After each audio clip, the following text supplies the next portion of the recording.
What's the meaning of containment?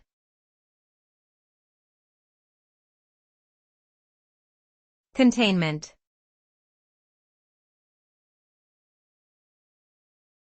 Containment.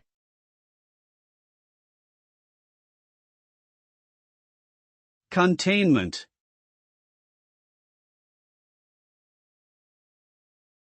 Containment.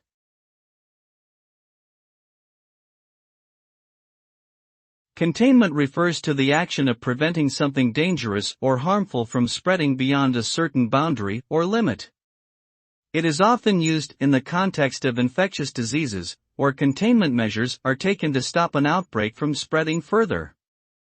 In this sense, containment involves identifying and isolating infected individuals, as well as implementing measures such as quarantine, travel restrictions, and social distancing.